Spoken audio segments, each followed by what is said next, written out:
श्री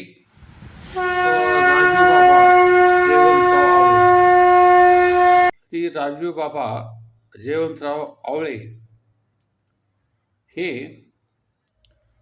इचलकरंजी तालुका जिल्हा कोल्हापूर या मतदारसंघातून भारतीय राष्ट्रीय काँग्रेसतर्फे विधानसभेवर निवडून आलेले आहेत आमदार म्हणून. श्री राजूबाबा जयवंतराव आवळे यांचा जन्म 26 जून 1975ला इचलकरंजी तालुका हातकणंगले जिल्हा कोल्हापूर येथे झाला. यांचे शिक्षण BCom झालेले असून राजूबाबा यांना मराठी, हिंदी व इंग्रजी या भाषा येतात. ते विवाहित असून त्यांच्या पत्नी श्रीमती प्रियांका या आहेत व त्यांना एकूण 2 अपत्य आहेत. पैकी एक मुलगा व एक मुलगी असे 2 अपत्य आहेत. त्यांचा व्यवसाय शेती आणि उद्योग असा आहे. भारतीय राष्ट्रीय काँग्रेसचे ते 2078 हातकणंगले अनुसूचित जाती जिल्हा कोल्हापूर या मतदारसंघातून विधानसभेवर आमदार म्हणून निवडून आलेले आहेत. ते जयवंतरावजी आवळे शिक्षण प्रसारक मंडळ शहापूरचे उपाध्यक्ष आहेत.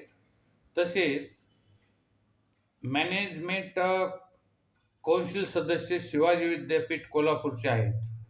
म्हणजे कोल्हापूरच्या शिवाजी विद्यापीठाचे ते मॅनेजमेंट कौन्सिलचे सदस्यही आहेत. तसेच कोल्हापूर जिल्हा मध्यवर्ती सहकारी बँकेचे ते 2009 पासून संचालक आहेत. तसेच वाठार जिल्हा कोल्हापूरच्या महात्मा फुले मागासवर्गीय सहकारी सूतगिरणी मर्यादितचे ते 2009 पासून चेअरमन आहेत. तसेच सामाजिक, राजकीय व इतर कार्यामध्ये त्यांचा पूर्ण सहभाग असतो.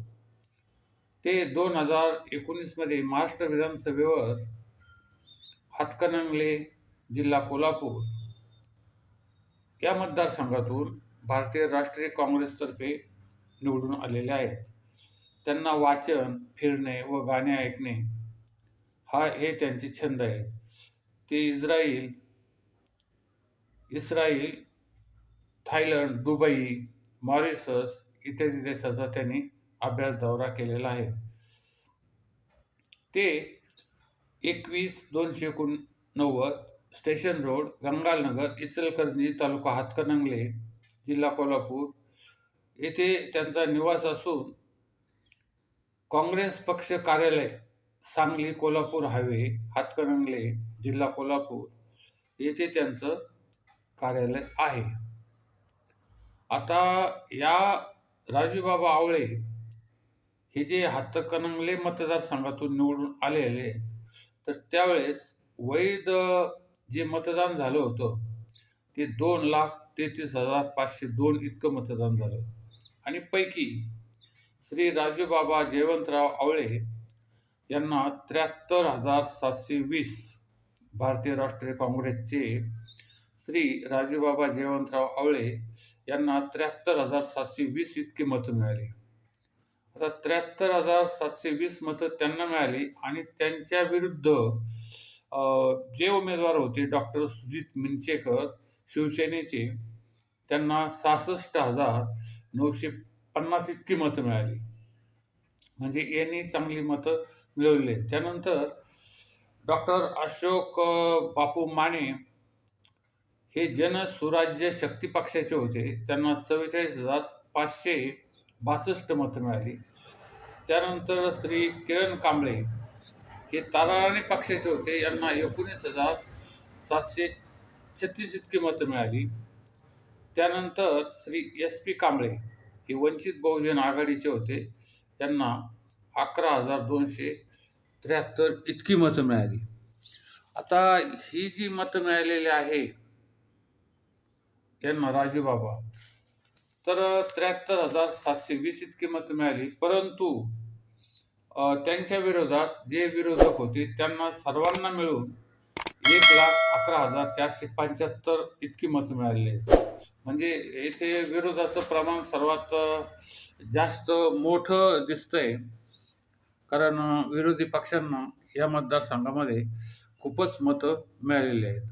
तर आता या 2024च्या निवडणुकीमध्ये हे राजूबाबा आवळे यांना किती मतं मिळतील व किती मताने ते निवडून येतील याबाबत आपण एक कॉमेंट करा. तसेच या मतदारसंघामध्ये आता ज्या फाटाफुटी झालेल्या आहेत त्यामुळे हे राजूबाबा आवळे हे निवडून येण्याची शक्यता अधिक वाढलेली आहे. कारण परिस्थिती कशी झाली की जे शिवसेना मतदार होते त्या शिवसेनेमध्ये फूट पडून पहिला उद्धव बाळासाहेब ठाकरे गट आणि मुख्यमंत्री शिंदे गट असे 2 भाग झालेले आहेत. त्यानंतर राष्ट्रवादी काँग्रेसचे 2 भाग, अजित पवार गट आणि शरद पवार गट असे 2 पक्ष झालेले आहेत. त्यामुळं परत ही जी मताची जी विभागणी होणार आहे ती देखील अशाच पद्धतीने होणार आहे. म्हणजे हे जे 2 गट जे आहेत ते दोन्ही गट वेगळ्या पद्धतीने निवडणूक लढवतील आणि एक शिवसेनेचाही तो पक्ष गेला. आता राहिला जनसुराज्य शक्ती. तर जनसुराज्य शक्ती हा जो पक्ष आहे तर हा याचे काय एवढं विशेष म्हणजे लक्ष देण्याचं त्यामध्ये काही कारण नाही. कारण ते चांगला पर्याय उभा करू शकतील असं काही नाही. कारण या पक्षाचे फक्त सध्या एक आपले आमदार आहेत ते एकमेव असे आहेत आणि संपूर्ण महाराष्ट्रामध्ये त्यांच्यामध्ये जास्त काही 1-2 आमदारामध्येच हा जनसुराज्य पक्ष चालतो आणि तो तेवढ्या भागामध्ये चालतो.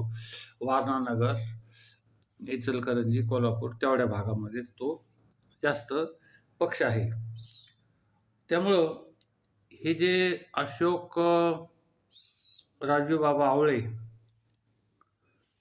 राजूबाबा जयवंतराव आवळे हे निवडून येण्याची शक्यता सर्वात जास्त अधिक झालेली आहे पूर्वीच्यापेक्षा आणि जास्त मताने ते निवडून येऊ शकतात. तर तुम्ही या मतदारसंघामध्ये हा चॅनल जास्त पाहून एक कॉमेंट करा की हे परत निवडून येण्याची शक्यता आहे आणि किती मतांनी कशा पद्धतीने निवडून येणार आहेत हे आपण या कॉमेंटमध्ये पूर्ण व्हिडिओ पाहून सांगा. कारण पूर्ण व्हिडिओमध्ये तुम्हाला संपूर्ण मतदारांचे जे आकडे मागील ते दिलेले आहेत. त्यामुळं तुम्हाला ते सहज शक्य होणार आहे की कोण निवडून येईल म्हणून.